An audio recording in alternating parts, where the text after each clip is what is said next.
So I feel like this essay is bringing me into, as it were, a matrix of concomitant difficulties, which is very extreme, and it's hard to bring expression to what seems to be coming out of the essay.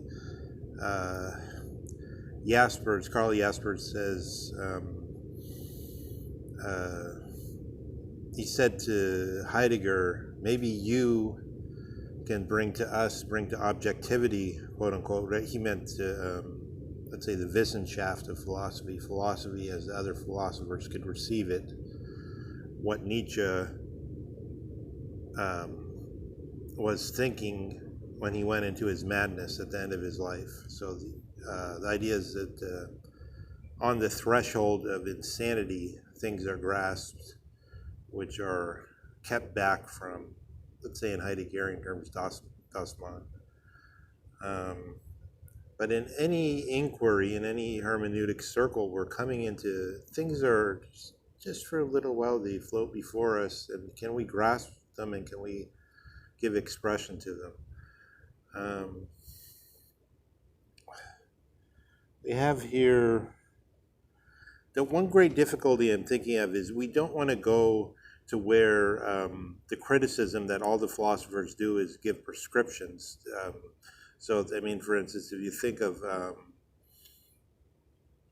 is it realistic to think of justice only in terms of the juridical concepts and in terms of the property mainly, and to say justice is all about giving to everyone what is theirs, and then to think about that any juridical system which deals with property, you can easily see what that means, and especially in the modern systems where we have contract law. Justice is all about contract and about the perfect freedom, quote unquote, as Adam Smith understood it.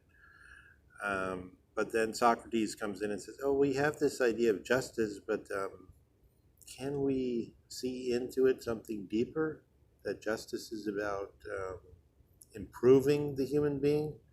I mentioned in passing that Leo Strauss says in Plato, every time you have, he found out empirically rather than in what the principle behind it was, that every time there's a triplet, three things in a row, the one in the middle is the most important. So you have this idea of you have kind of these two outlier ideas. One, justice is about whatever the arbitrary will of the powerful. Two, justice is about giving to in the polity and the republic. Two, justice is about giving to each one what belongs to them, which in the abstract is you don't know what that means. It's just a tautological phrase, but in actual dealings, it's easy to see what that means, as to reiterate in any juridical system dealing with property. Three, you have another extreme, which is still very vague in the Socratic formulation of improving man. But in modern times, in Kant, and then later it's formulated by von Goethe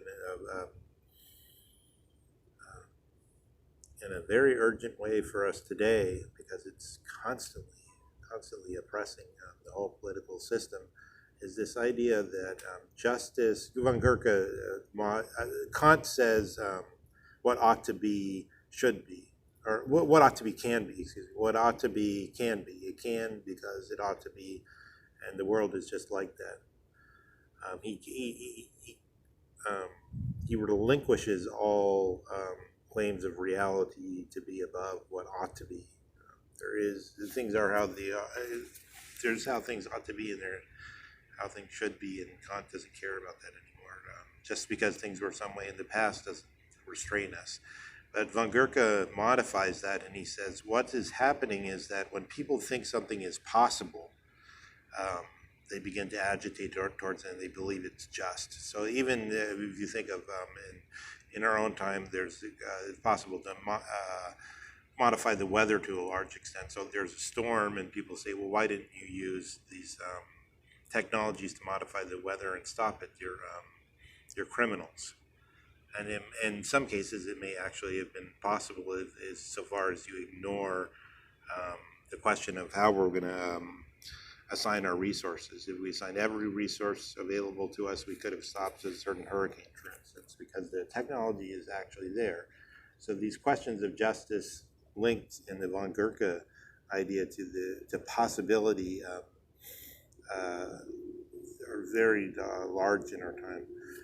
What I wanted to say is that if we're philosophizing and we come to this criticism that the philosophers are just giving prescriptions, we have to be able to show that in our hermeneutic circle, when we see something new in the circle, that we're not just trying to persuade people to do something that we want, but rather it has an absolute cogency. So, I mean, we should focus then on the rise of the idea of evolution, for instance, which wasn't present to Herder. Once these ideas become, we become aware of it, even in the case of, so evolution, there's all kinds of questions in evolution. Of course, just to give a précis, you can say there's some fossils, and people line up the fossils, and you can, it becomes very cogent that something's happening, a change is happening here, but then how is it happening? There's a theoretical question, and then the whole question of this term of survival of the fittest, which I think somebody called Spencer handed over to Darwin, and he liked it, and he took out one of his later editions, but that doesn't matter. And then that's complicated in our own time by all the editions of genetics and so on. And I would say just in general, it seems that that evolution happens de facto seems very cogent to most thinking people, but the process by which it happens is more questionable. Survival of the fittest, or however, if you look into somebody like the discussion.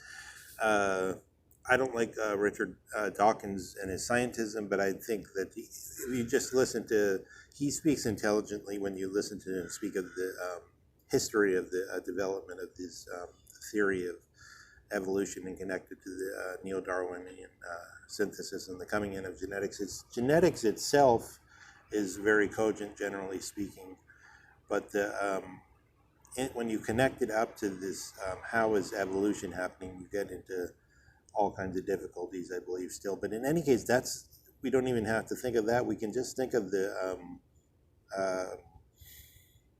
that anyone today has to respond to the idea of evolution, even if they want to deny it. They have to respond to it in some way. So in this way, you can think of Leo Strauss's concept of the citizen's understanding. Even if you have somebody who can very powerfully explain what's going on and tell you that there's some problems with the idea of the how do they say, of the traits, that's the fitness of the traits. There's some problems with those ideas, and especially if you just make the elementary reflection that any trait would have to work for the group and for the individual. And you get into all kinds of, and this, if you think through in a close way, this developments of this guy Hamilton, you get into a lot of trouble there, and it's not immediately cogent anymore. But the point is, we all had to deal with it so far as we wanted to.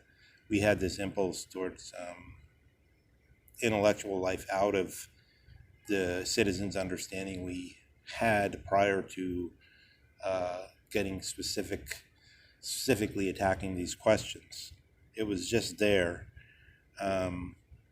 So what's troubling me here is how we don't know how so far Nietzsche is aware of his. He doesn't speak of the Ubermensch here. He speaks of Leopardi, the Italian sort of fabulist and thinker and philosopher who informed him quite a bit.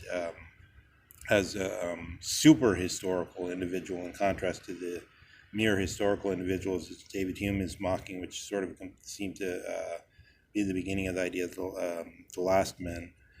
And then he speaks of this man who must have a prejudice to feed his life, and this goes into it suggests a further development of the Ubermensch. But how so far is he conscious of what he's doing in this essay? We don't know. That's he's using different time frames here. He's using the thinking which seems to be like Herder prior to Lamarck, prior to any inkling of, not prior to any inkling, but prior to any explicit understanding of the question of evolution. He's bringing those in almost as though, subtly as though they are the mythological thinking that's the sheen, the mere sheen that's driving, the illusion that's driving one forward and giving one hope, and to, how does Goethe put it, to quicken one's activity. So is Nietzsche already the Übermensch in this essay? So there's a lot of difficulty here. But then I want to go back to Heidegger's, and also I would say it's not just that we can draw this reading deeper emotion into Heidegger's Seelenfrage, but and all these the concept of Dasein, but also into Nietzsche's own activity. He seems to be calling attention to himself in this sense of the life-giving lie. He doesn't say life-giving lie in this essay yet. He says that later on. So let's try to see how far we can make this stay with the highest cogency, the highest impression of reality, and not let it drift into the mere prescriptions and fantasies of somebody who reads things into text, and ultimately who reads things into this dizziness, this vertigo. And Heidegger speaks of the Umfeld, Benommenheit of the animal, which is captivated into our captivation of our current situation of not being in possession of truth.